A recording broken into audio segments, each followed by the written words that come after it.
first, we must go back through our lives, through each stage of our growth and development.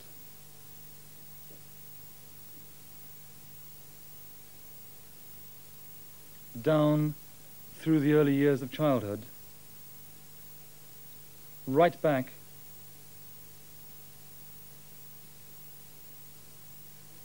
to where the process starts in the womb. In the womb, the brain is helping to coordinate the development of the child and is preparing the senses for when they actually confront the world.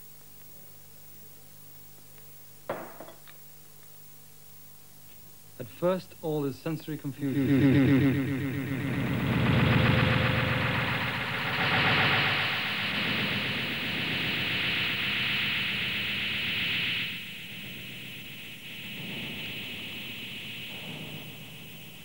All hearing is one confused sound. All smell is one general smell.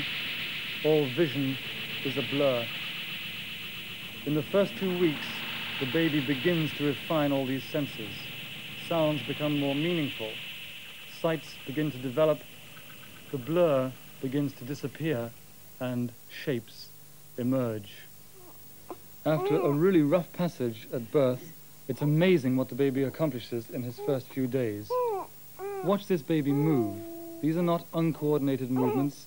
They are rhythms beginning to coordinate muscles.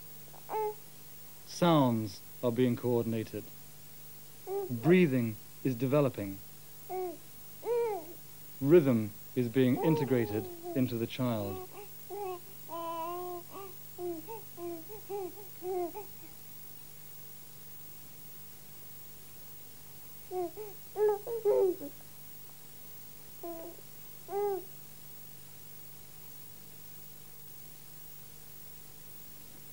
Basic needs within the first week are already beginning to be satisfied. New sensations, many of them enjoyed, are experienced. Muscles are still coordinated. Taste takes place. Motion, activity, sight. Even when placed on an unstimulating environment, the child feels, moves its muscles, continues to learn, to explore. And finally, when we stuff him into a pram where he can hardly move at all, and even take away his toys, he still manages to smile. So every baby is a phenomenon, as every mother knows. And each one of you, having been a baby, was also therefore a phenomenon. Now, what a baby actually accomplishes in the first few years of its life is an absolutely extraordinary series of learning processes. And each one of you, sitting out there in the audiences, has gone through this. After learning basic muscular coordination, basic breathing, vision, the 5 fundamental senses, the child learns to crawl and then very, very rapidly learns to walk. And at approximately the same stage, he does something else which is extraordinary as well, and that is that he learns the use of words. Now, people take this for granted, but if you actually think about the process, you realize that it's far more complicated, that you have done something far more complicated than really we give the baby credit for the ability to do. If you imagine yourself having no knowledge of what language is at all, having no knowledge of the individualness of words, being confronted by adults who are speaking. Listen to me now, for example, speaking, and you will find that most of the words are run into each other so that there's no real distinction between the individual units of the words. Now, the baby is surrounded by this from the beginning of his life, and yet very rapidly he begins to distinguish, and this in the face of disadvantages.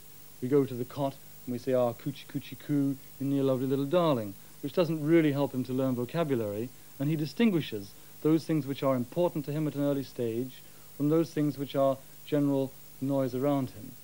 Now, the mathematical, calculating, organizing, remembering ability that every child goes through in learning its basic language is absolutely enormous.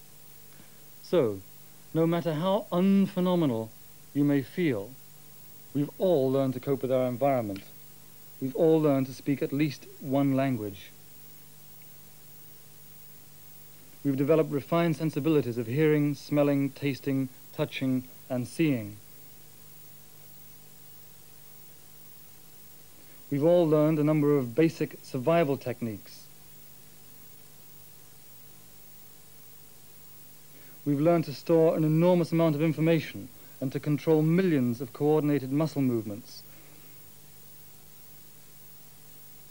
And we've all learned that things are not always what they seem to be by relating their size in space. What are the basic mechanisms that a baby uses in its initial learning? He connects things to each other. His first words are mummy, go, me, toy. He learns about colors and shapes and numbers. The more he learns, the more he will connect, and so build up a rapidly increasing store of knowledge.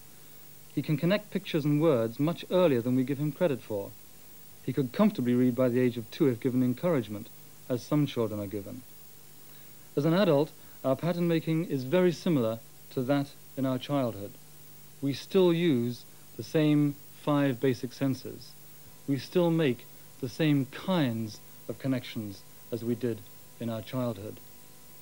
The difference is that in our childhood, the whole store is fresh.